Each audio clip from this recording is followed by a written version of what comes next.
Welcome back. Good evening, ballers and bullets. It's Coach Anand speaking. With Coach Oli. Coach Oli, say what's up. It's good. And we got producer P in the building. What's up? What's up? What's up? And this is our fifth episode. And thank you for everyone who's been following up with us and catching up. It's been really cool doing this whole journey, following us with this journey. And we have a special guest today, which is going to name Anonymous. And we're going to let producer P take that away with that. Yeah, producer P, you want to take it from here? I will definitely take it away. Welcome to Been a Minute. And we're going to jump right into it. This special guest, I've been excited all week. Have you guys, Coach Anand, Coach Oli, you guys been excited all week? Oh, we'll be waiting for this one. Yes, We've been sir. waiting. Yeah, we've been waiting. This lovely guest of ours was a standout, former standout basketball player throughout the state of New Mexico, where she was a 3-time Athlete of the Year. Holds records at West Las Vegas High School for points with 2,069 rebounds, 935 assists, 536, and steals, 331. Upon graduation from high school, she attended Adams State University, where she capped her career in final fashion. During her senior year, she became the all-time leading scorer with 1,859 points and helped their school to their second straight ever NCAA tournament appearance.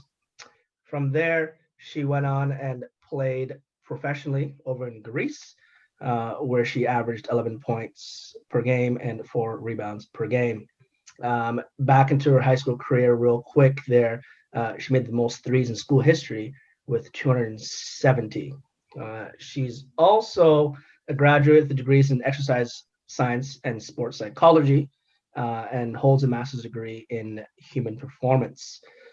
Welcome to the show, Coach Vera Bustos.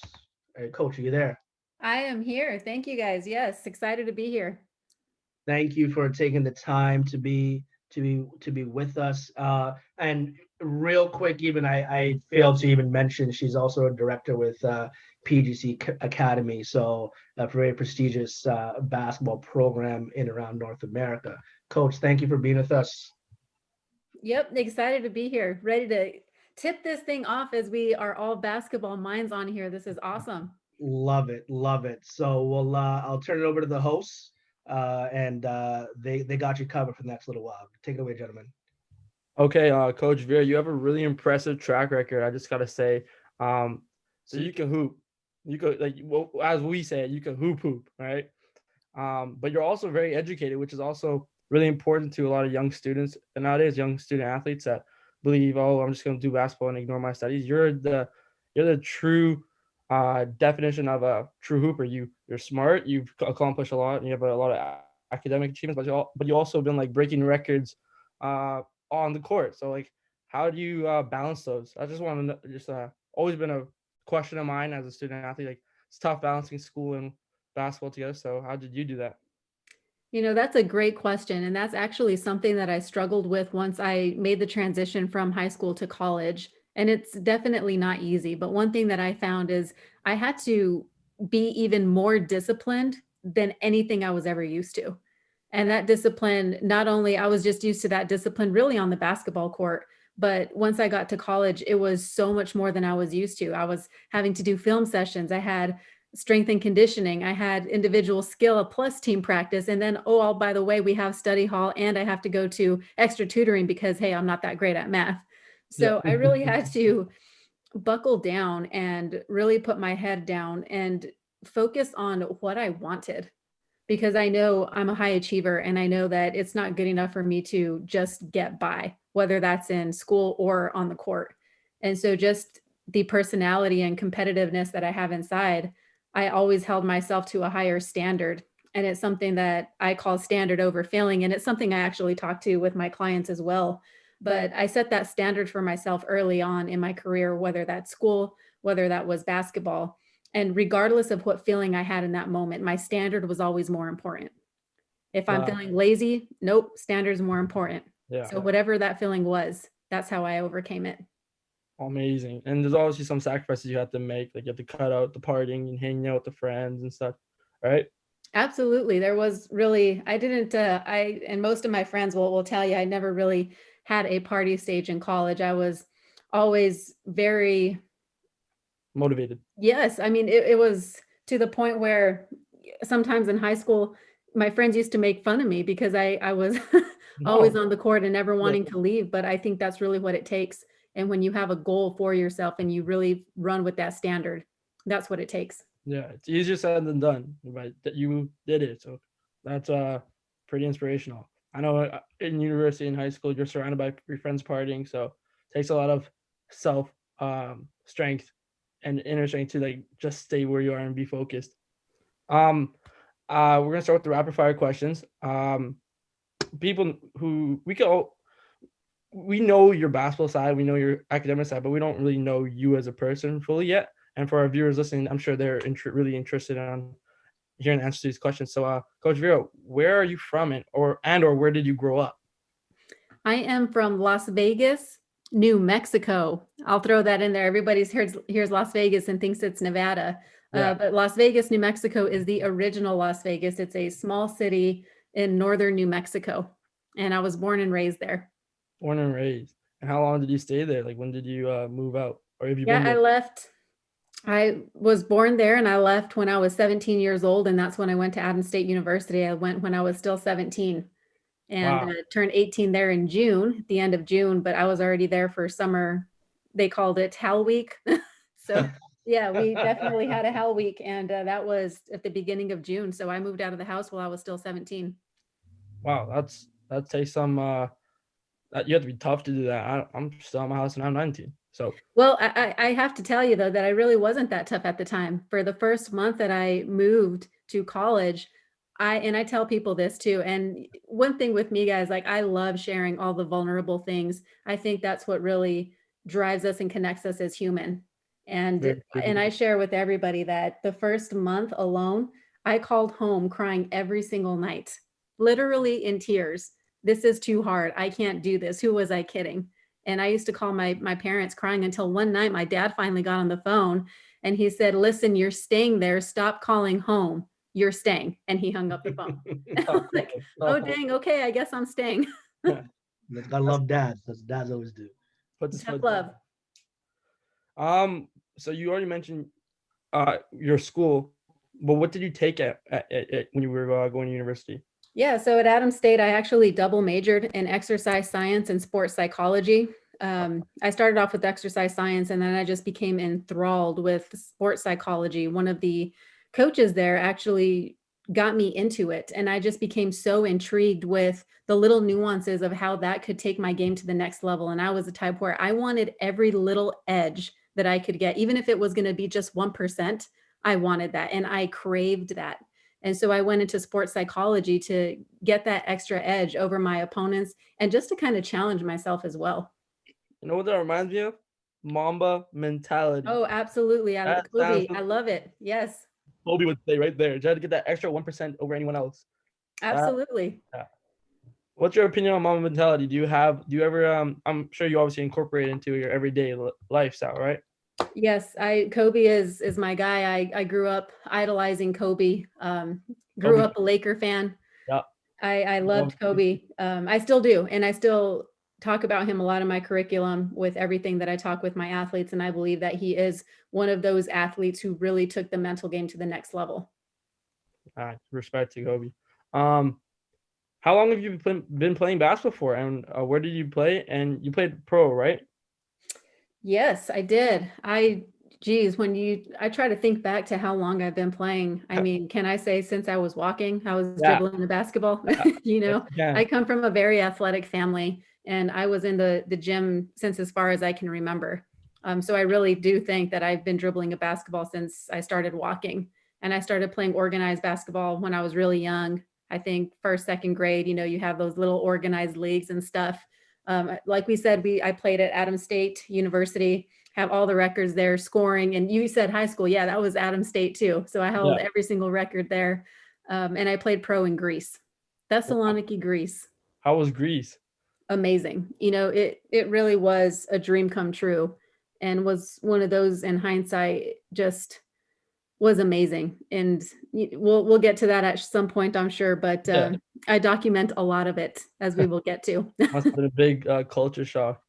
It really was. It really was. But at the same time, it was such a blessing to be able to experience a foreign country and just to take it all in, just to see how other cultures and other people live. And Yeah, just being in that environment and getting to experience that, I think just really made me aware of how blessed I really am. Not that they didn't have anything or that they had less than, but it just makes me realize the little intricate details of how I live my day-to-day life. I think that really allowed me to live in the moment more so than what I'm used to here now that I'm comfortable back in the States. yeah, yeah. All right. How long have you coached basketball for? And like when I mean basketball, I mean like basketball and strength conditioning or in the conditioning world. You're saying, Yeah, so I was never a strength and conditioning coach. After I got back from playing professional basketball in Greece, I coached for 2 years at Western State Colorado University. It's Division II up in Colorado. And then after that, I went to the University of New Mexico. So that was back home for me. It was great. And I coached there for 5 years. okay, And 2 years ago, I actually stepped away from coaching basketball to focus primarily on my business, which is Mentality Solutions, yeah, focusing on the mental game and teaching athletes how to take their mental game to the next level and just showing them the way of how to get to the next level, whatever that next level is for their game and their life. yeah. So you probably the next question, but I'm pretty sure you already answered this. You've been involved with sports, your whole life basically. You've been surrounded and you've been raised in like a gym, as you said, right? Right. So my uncle, he was the high school boys basketball coach. And Yeah. so I just remember going to the games when I was so young and remember all the rivalries. And I used to be that crazy kid, yelling at the refs. I'm kind of embarrassed at the kid I used to Oh, be, just, the crazy one in the stands. But that's what I grew up that's and the that's best what I fan out knew. there. Yes. When I'm So playing and I see the crazy kid yelling at the ref for me, that just makes my day. Yeah. yep, it's awesome. So when did you realize, hey, I'm really good at this thing. I want to take it to the next level. Like what point in your time or how old were you when you realized like, hey, I'm really good? Honestly, I could say probably in like second grade. I And love it. it's because back then, and I'm not that old, okay, but still I'm old No, enough to where I was yeah. growing up and there were no girls' leagues. So I had to play with the boys. And I grew up playing with the boys and I was better than all the boys. That ain't no thing. Yep. So that's kind of when I knew that I was not only good, but that's when my passion just really took off. I just, you guys know, you fall in love with the game and you're willing to do anything and everything for the game. It's just So what you do. You live and breathe it. blood, sweat, and tears. Um, Absolutely. yeah. So besides basketball, is there anything like any other sports that you play, even if you don't play competitively, but I anything else? did. I played volleyball, Okay. softball, and track and field. And the interesting thing is in high school, I was actually better in volleyball than I was in basketball. A lot of basketball players, especially, they do play volleyball. I was never one of those because I was trying to focus on my game. But it's a very like I know what I know from my school and other schools. All the basketball players usually most of them played volleyball too. Yes. But I Yeah, I did do was track and field. better in volleyball. And then in track, actually, I was a state champion in the high jump. Really, you got hops. I used to. I can't say that I still do, but I Okay. can claim that I used to. Nah. One time I tried doing high jump and I broke the bar. It didn't just happen. Ouch.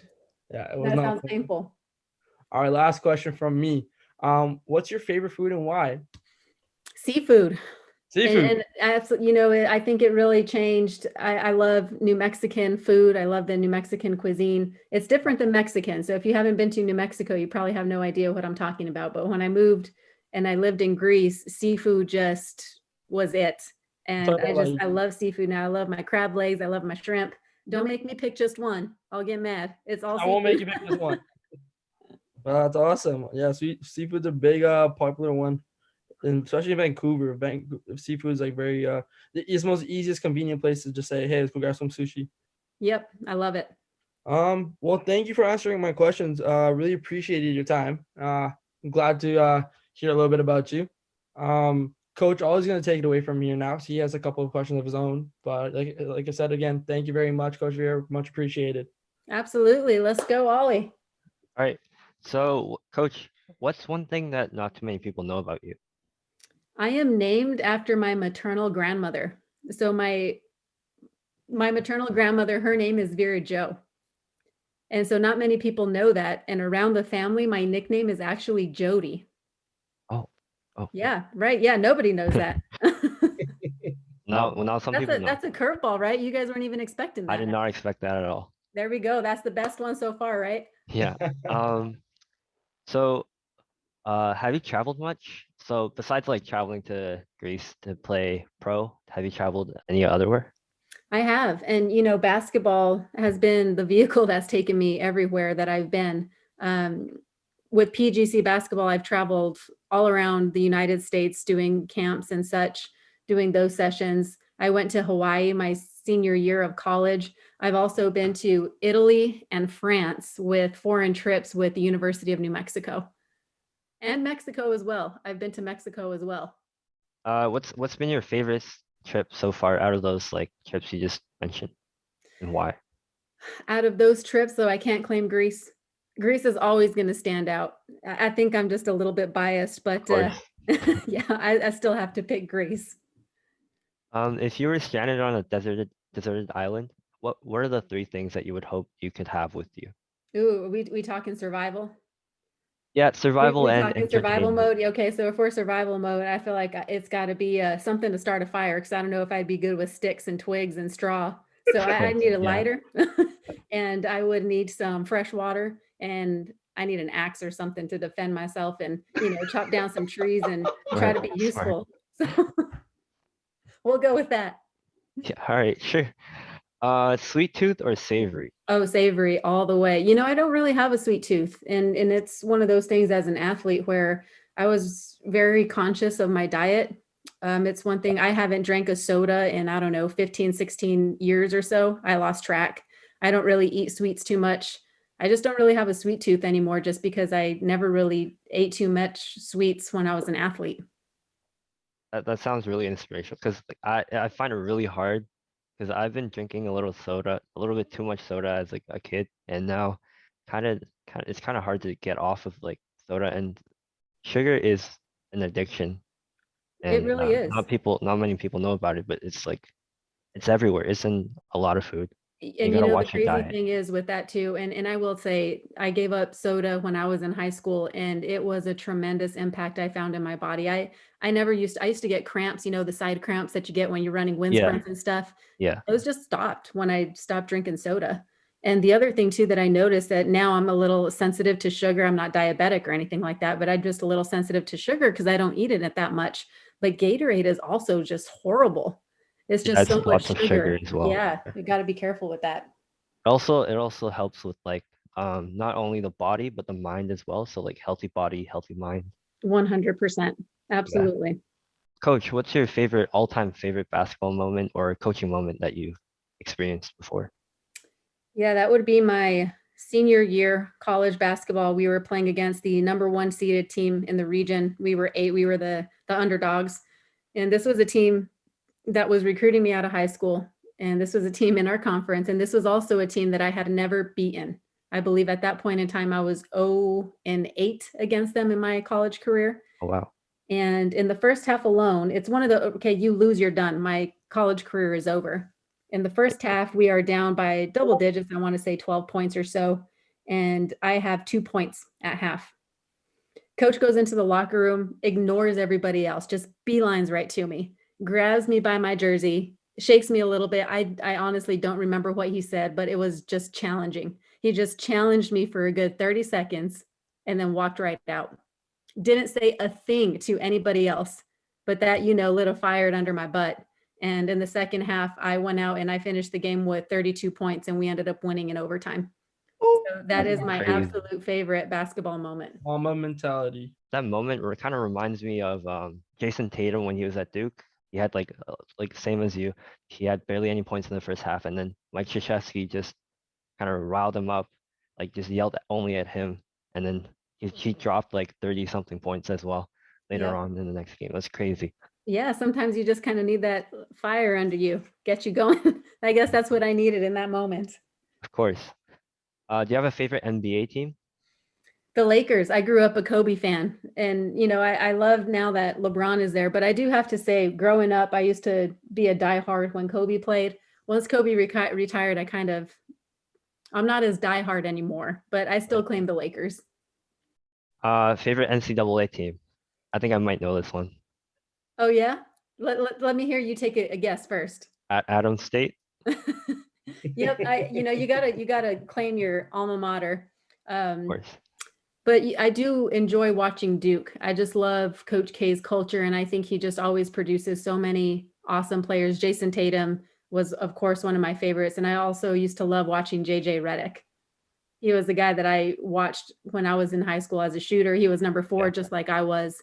So I just love the athletes that Coach K recruits. And you know how it is. I'm a shooter as well too. Shooters shoot. So. Hey, yes, let's go. We hear that you hold the record for most threes in school history. Can you tell us more about the feat and what it means to you? Yeah, absolutely. It's awesome. It's a great feeling, but it's one of those two where I knew I put in the work. And I think sometimes shooters get kind of misconstrued like, oh, you're born a shooter. And I don't agree with that at all because I know how much work that I put into it. So it's definitely a sense of pride that I have with that, but it's also a knowing of how much work I put into that. And actually, I share this story a little bit. This translates even back to my junior year of high school. And I was on the phone with a college coach who was recruiting me at the time.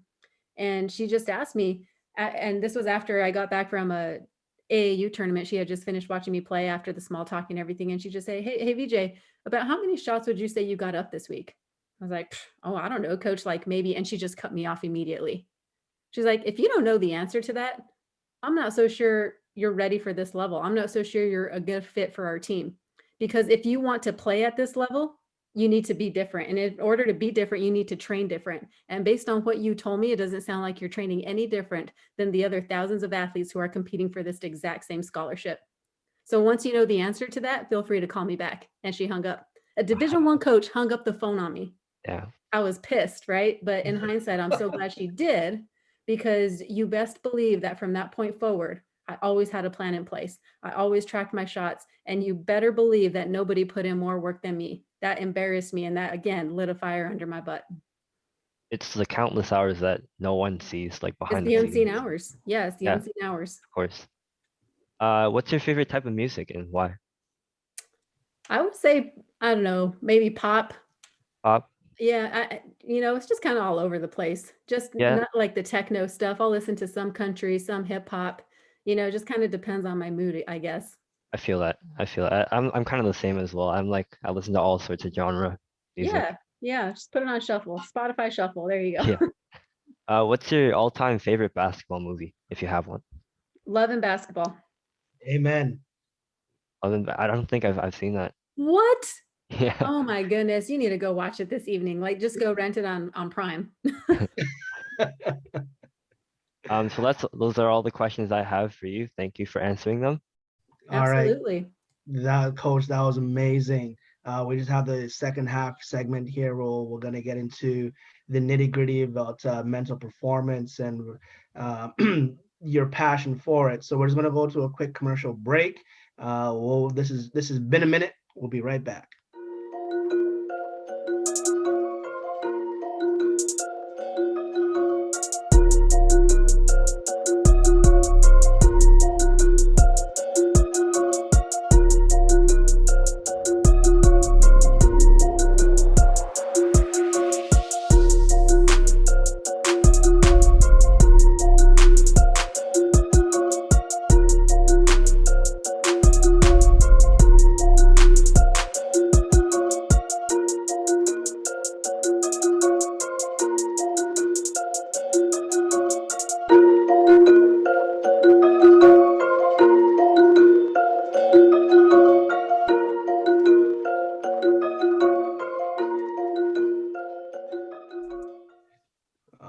Folks, welcome back to Been a Minute with the producer P, with our show hosts Coach Anand and Coach Oli. We have an amazing guest with us, Coach Vera Jo Bustos out of New Mexico. Coach, you still with us? I am here. Awesome. In the first half of the segment, folks, obviously we got to know Coach a little bit.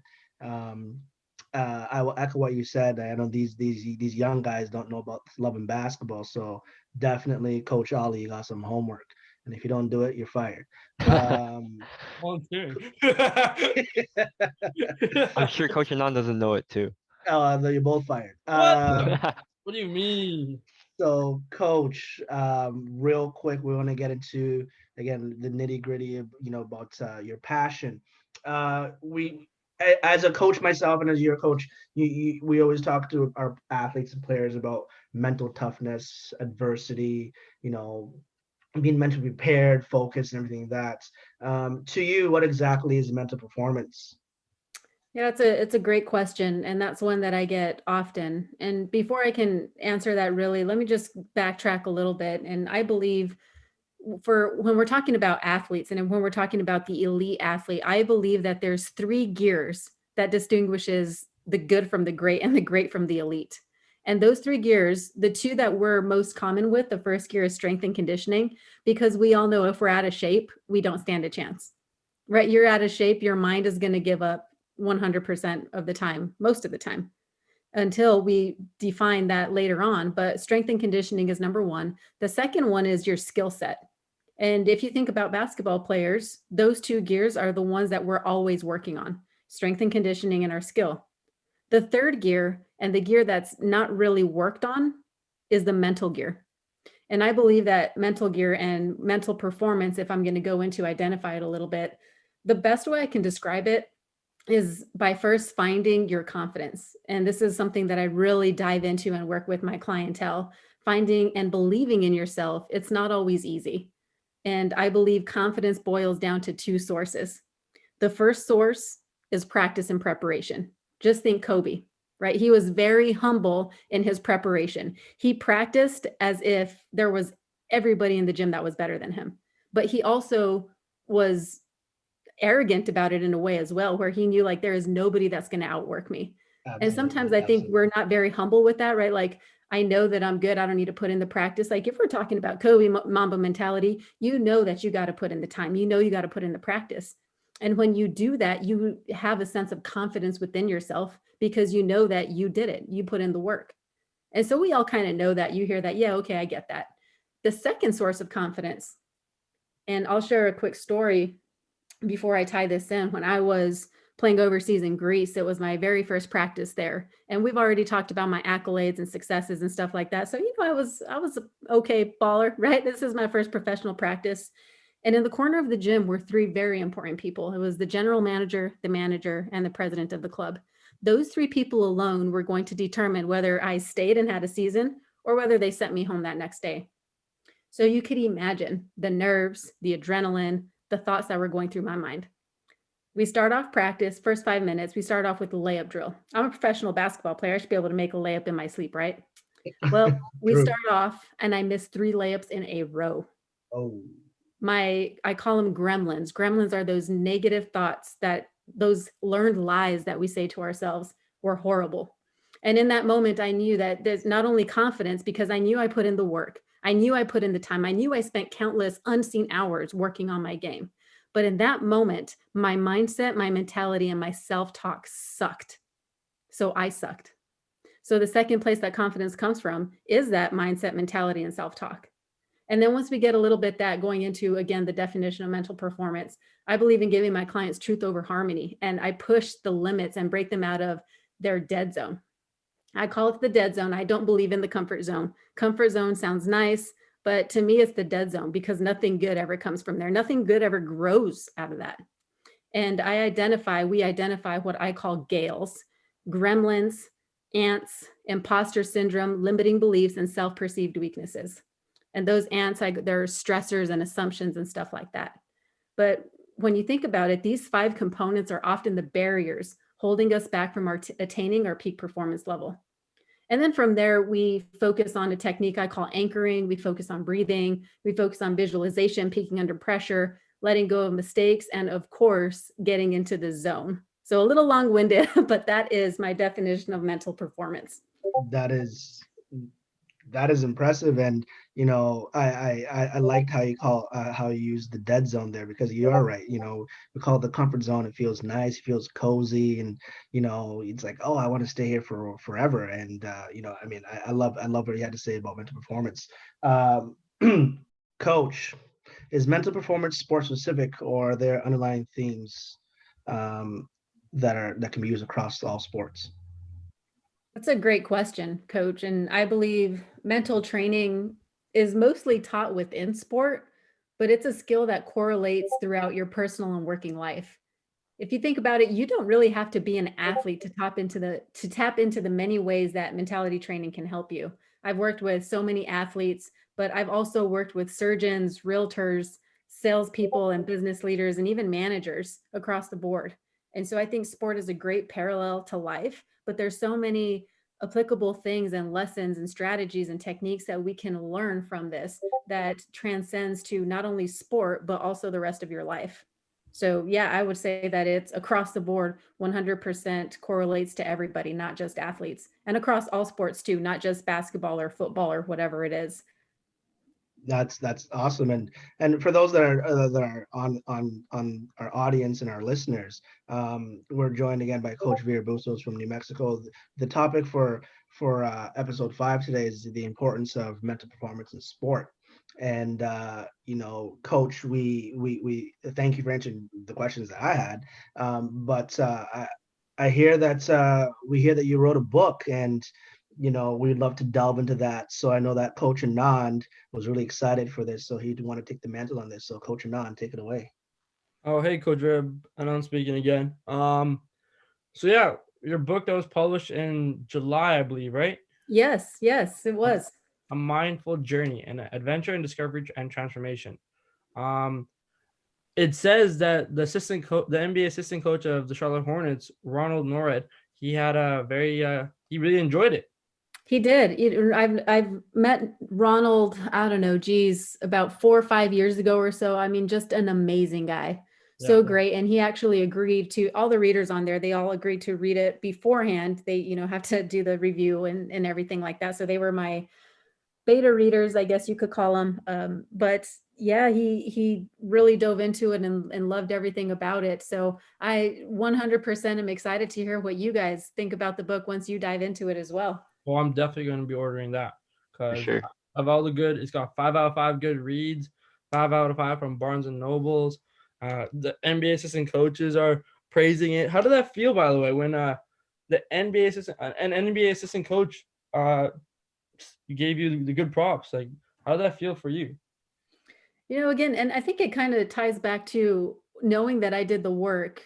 Yeah. And I just, for me, I try not to, as best as I can, go into that imposter syndrome. And that's part of the Gales, right? And so there's so many times, and so many athletes and business people that I work with fall into that trap where, oh, I don't deserve this, or who am I kidding? I can't do this. So I really do my best to I'm not trying to be arrogant or anything like that, but just knowing that I put in the work.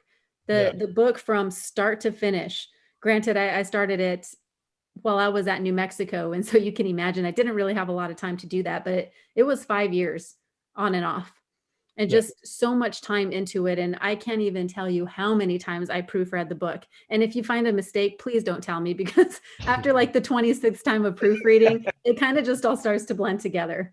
But I really did take great pride in putting my heart and soul into that book.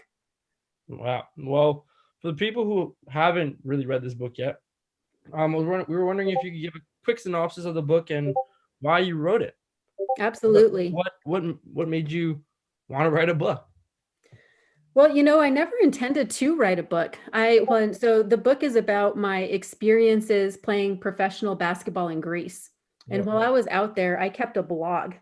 And again, when I was at New Mexico, I was like, you know what? I just want to clean up this blog, just fix up the grammar, fix things up, and just bind it together and just print off, 3-4 copies for myself and my grandparents and parents and whoever else may want it, just as something that I'm always going to carry with me from the amazing experiences, memories, and relationships that I made in Greece.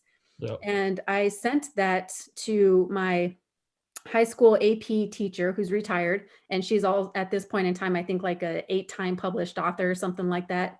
And she's actually the one who read the first 50 pages of the manuscript and said, Vera Jo, this is way too good for you to keep to yourself. You need to take this and make it into a book.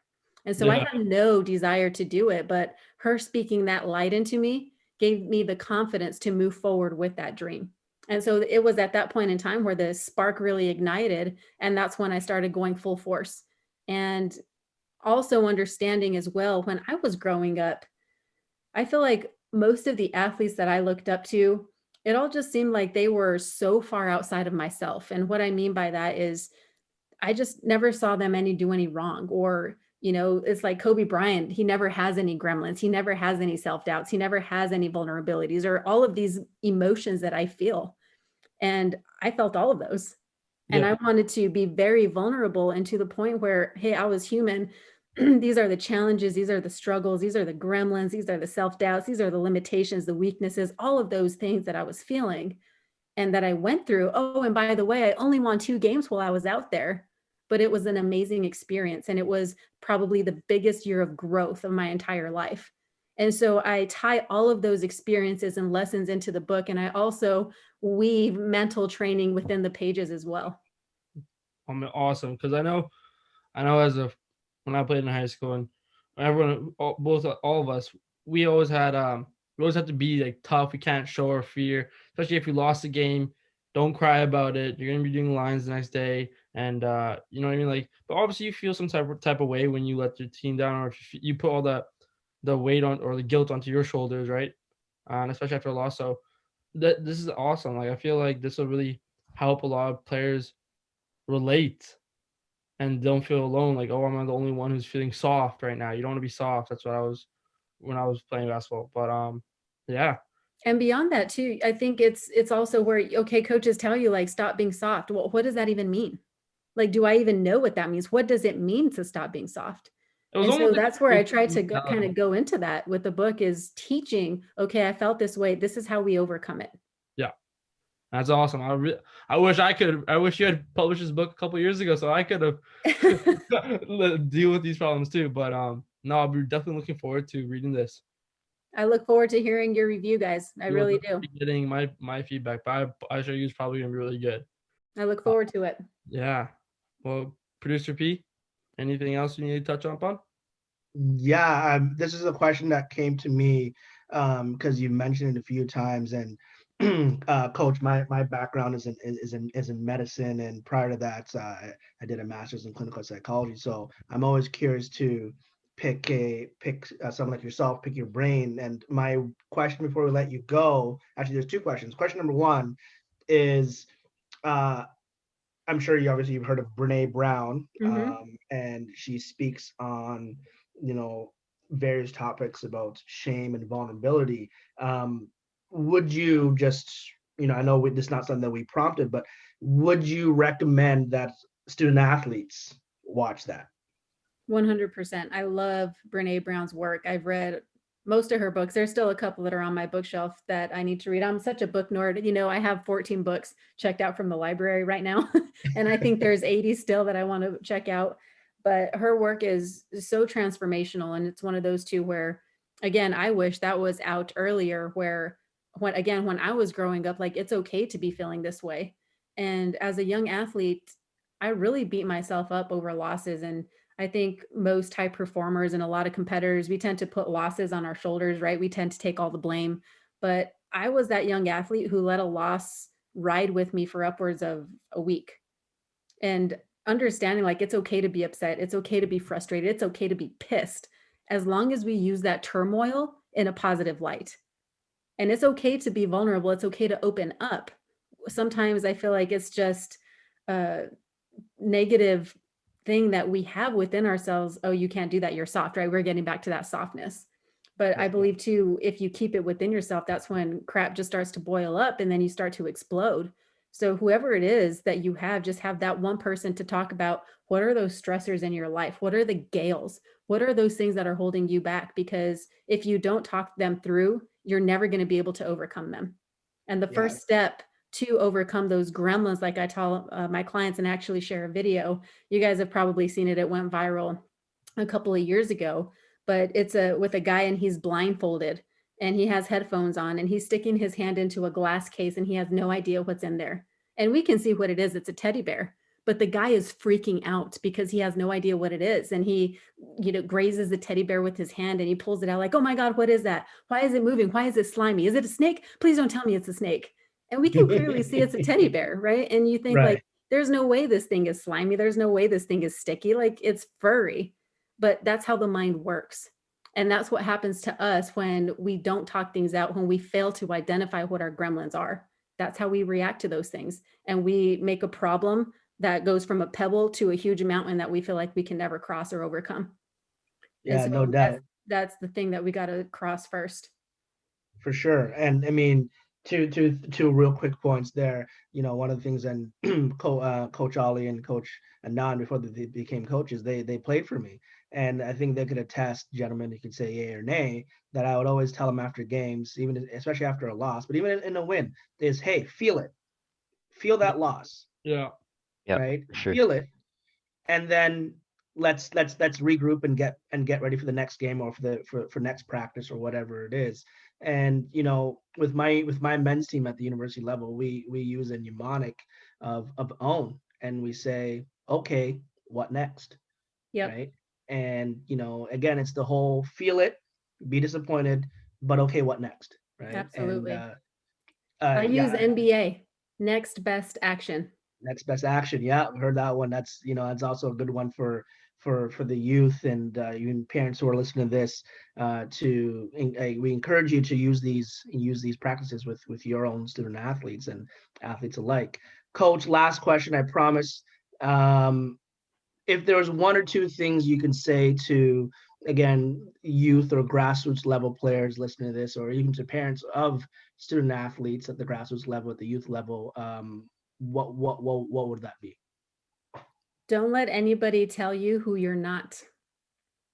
There was one point in time I was in second grade and there was a teacher at the elementary school who told me to stop running around with the boys. Basketball is not for girls. Can you imagine if I would have listened to her? There's always going to be people in your life who try to bring you down. There's always going to be people in your life who try to stray you away from your dream. But you have that dream in your heart for a reason. Nobody knows what you're willing to go for in pursuit of that dream. You only know that. And people aren't going to always understand the path and the journey that you're on. So if you have that dream burning in your heart, go do it. Just go do it. And don't stop until you get there. And if you do fall short, at least you know that you gave everything that you have. And most of the time, I think we surprise ourselves as to how far we get. And in hindsight, I think most of the time it works out even better than we expected. Yeah, no, that's awesome. I think I heard years ago, it's dream big and dream often. Right. And that's awesome. Coach, we want to thank you. This has been amazing. I know when we had said to you, we was supposed to be, we'll have you for about 20-25 minutes, but I know for myself, I learned a lot by listening to you and hearing your story. And it's inspirational. It's amazing. If our listeners wanted to follow you, I think you have Instagram. Can you just let them know what your Instagram is? Yeah, my Instagram is vera.jo.bustos, vera.jo.bustos. I'm also on Twitter, and that's just Vera Jo Bustos. And then you could find a lot of stuff also on YouTube under Mentality Solutions. And even if you just go to my website, mentalitysolutions.com, I post a video every week called Mindful Minute. And those are just little snippets and takeaways from the one-on-one sessions I have with my clients. And those just really dive into mindset and just so many things on a different basis. So there's so many little nuggets there that you can take away from my website as well. And that's mentalitysolutions.com. For sure. Right before we go to a break, I think Coach Oli had some words before we say goodbye to you. Coach Vera, on behalf of Form Basketball and Coach Paul, Coach Anand, and myself, I'd like to thank you so much for spending your time and educating us and our audience on our podcast for how the importance of mental health correlates with sports. Absolutely. Thank you guys so much for inviting me. It was a pleasure to spend my evening with you. Thank you, Thank you. Coach.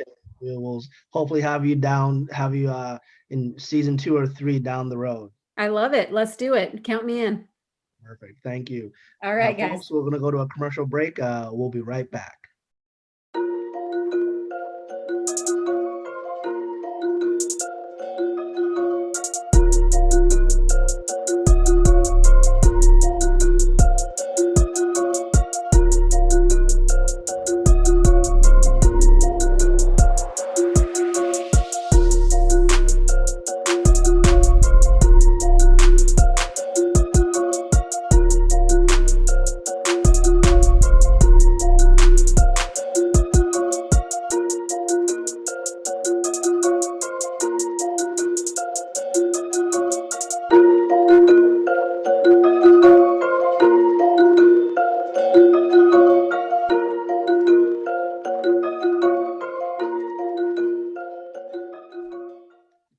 Welcome back, folks.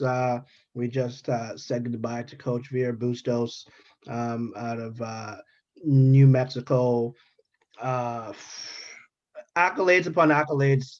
I won't even get into it because it's so many accolades, from a record holder to accomplished author to an academic. Coach Anand and Coach Oli, give your thoughts on Coach Vera. No, that was definitely a very special experience we just had. Not many people get this one-on-one action with her, and get to learn this much about mental health in the game of basketball. And she is an expert on it, and she really talks about it openly. And even though it's more of a hush-hush thing, especially with men's basketball, but it's quite important. I know we all feel it. We've all been down at some point in our basketball career, and yeah, it just really, it was an eye opener for me. That's what it was. Yeah, for me, like Coach Anand said, it's not every day where you just get to talk to a player, like a Division I player, or even a coach or a pro player.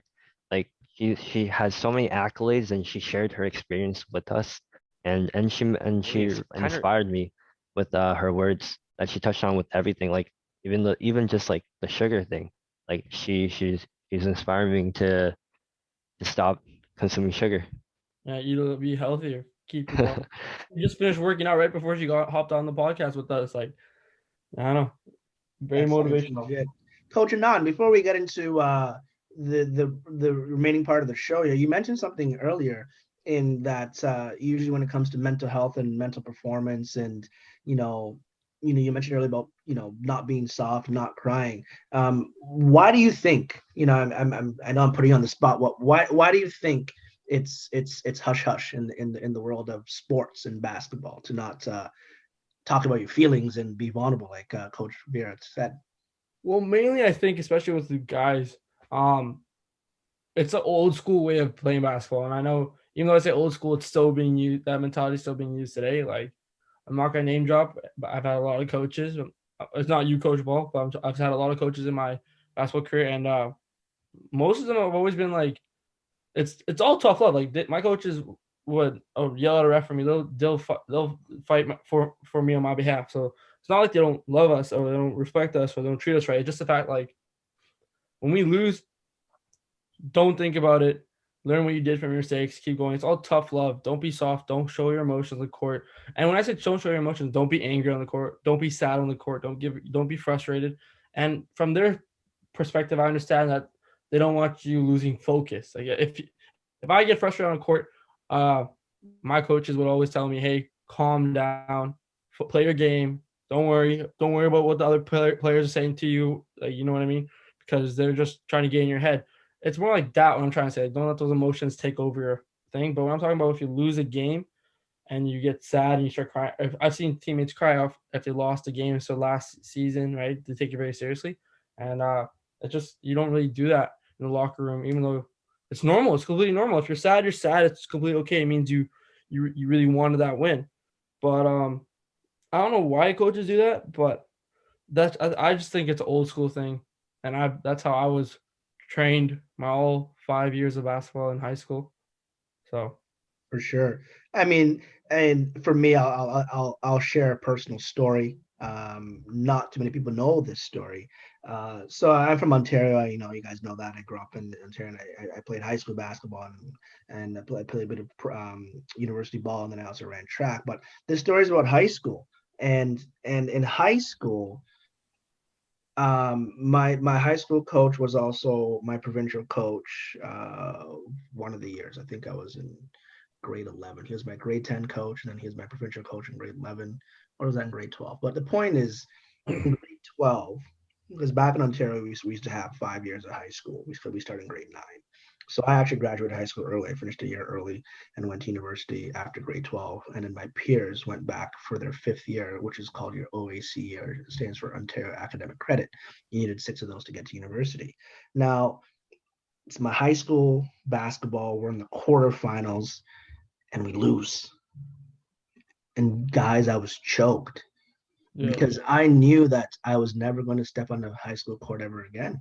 I was going to university. I was going to play university ball. I was it. That was my career. My career is done. But no matter what, even if I came back the next year to cheer on my mates, I was going to do that from the stands. Maybe coach let me sit on the bench, but I would never put on that jersey. Yeah. And gentlemen, I cried after that I've game. been there. I cried too. I cried. And my coach, you know, rest his soul in peace, Paul Fafaro. I always speak about him. He came up to me. He sat beside me on the bench because all my teammates had left. And I was still crying. He sat with me on the bench. He put his arm around me, and that was it. He didn't say anything. He didn't tell me to suck it up. He just sat there with me and let me cry. And then after, we shared a big hug. He told me he was proud of me.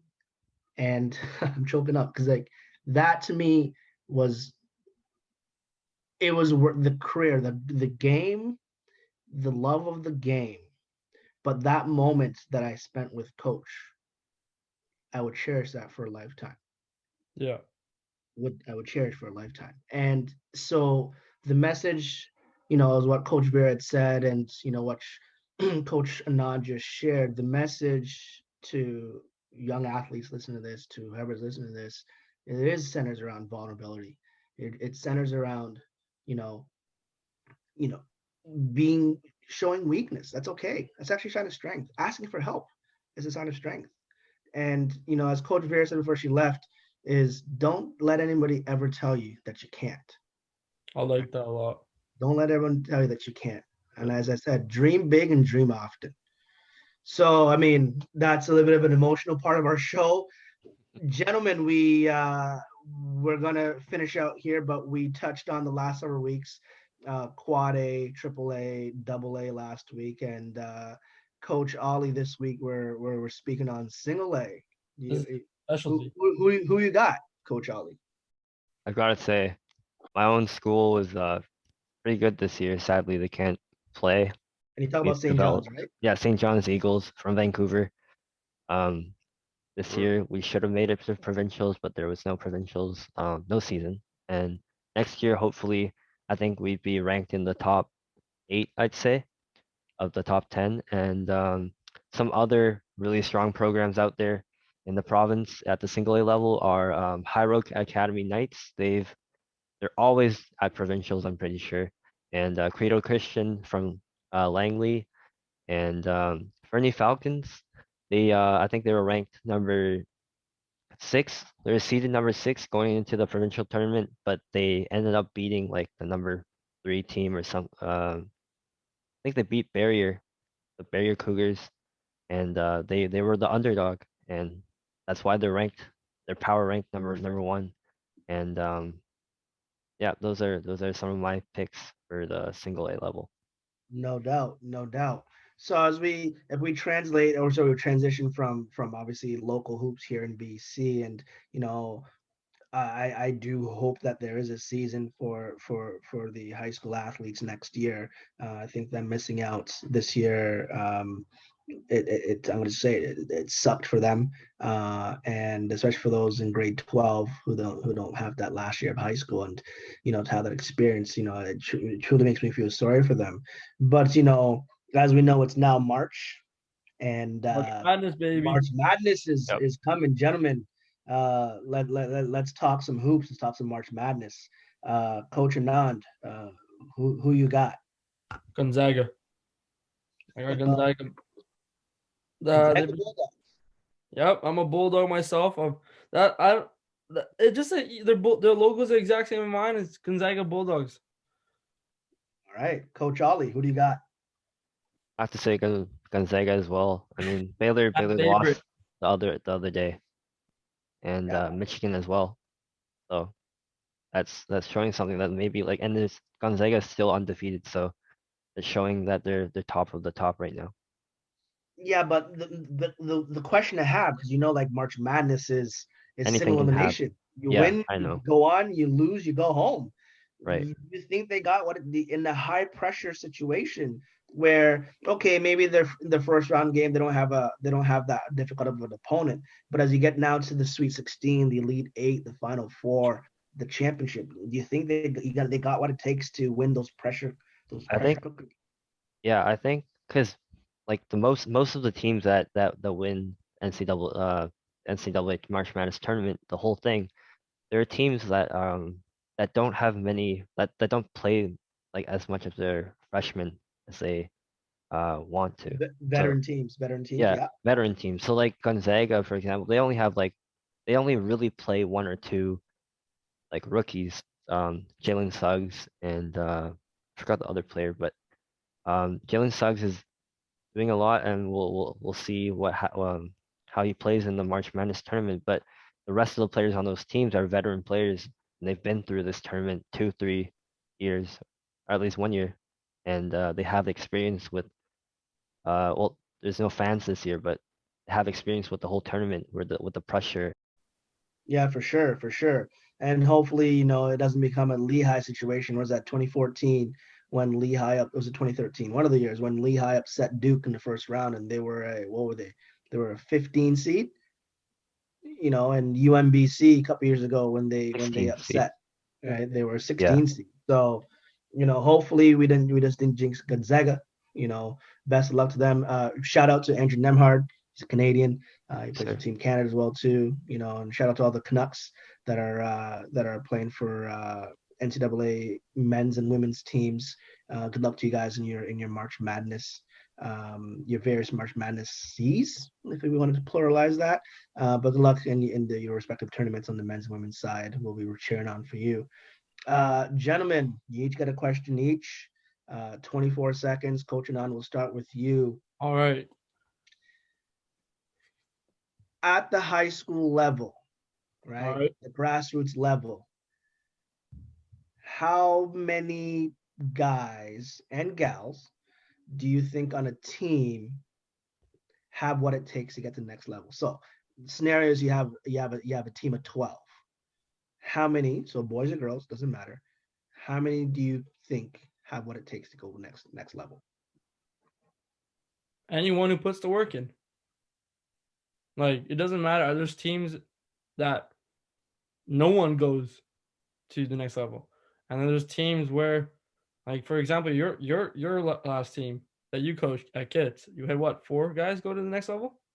Had 4 of them, and I could have had 6 if Peyton and Sten decided to play the post. You could have had the full starting lineup plus your 6th man go to the next level, right? So there's no statistically speaking number.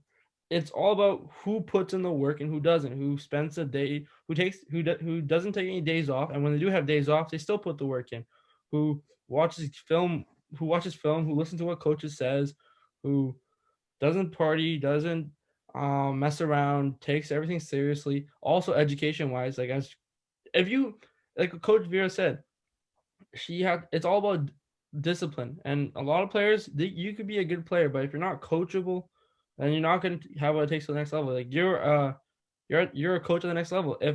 Would you rather take a guy who plays defense, is not the greatest player, but like works his ass off and is very coachable, or would you take a cocky guy, a cocky guy who thinks he's the shit and doesn't really show up to practice, comes to practice hungover if he does, or partying around, but he is good. He just doesn't have. He's not coachable. Who would you pick? Would you pick You're a always gonna, liability or would you pick an asset? you're always gonna pick an asset, and I Yeah, think that's any level in any country and in any part of the world that you're playing the game of basketball. You want guys that are going to build into your culture. You want guys that are going to like you said, be coachable, but sacrifice for the team and play that team game. Yeah. So, Coach, I don't Coach, think a little bit extra. So yeah, it doesn't matter if you're a girl or a guy. If you put the work in, you're gonna get results. End of discussion. That's the answer to my your question right there. no doubt, no doubt. Coach Oli, same question back to you. 24 seconds, because Coach Anand doesn't know what time is. Yeah, of course. Like going back to what you said, there's no Exactly what I said. statistic number that's correct. And like he said, you just got to put in the time. Um, there's no cheat. There's no shortcut to getting to the next level. You have to put in the time. You have to put in the blood, sweat, and tears, and yeah. No doubt, no doubt. Well, gentlemen, we had a jam-packed show. We thank once again Coach Vera Bustos out of New Mexico, and also her book, A Mindful Journey. We thank her for being a gracious guest, a wonderful speaker. She's doing some wonderful things in the field of mental performance, in sport and in life. So, Coach, we thank you. Gentlemen, as always, I am grateful to be a producer for you guys of this show. Some housekeeping as always. Hit us up on our socials, where you can find us on Instagram at f.o.r.m._basketball. Hit us up on Twitter at form basketball, no dots in that form, so just at form basketball.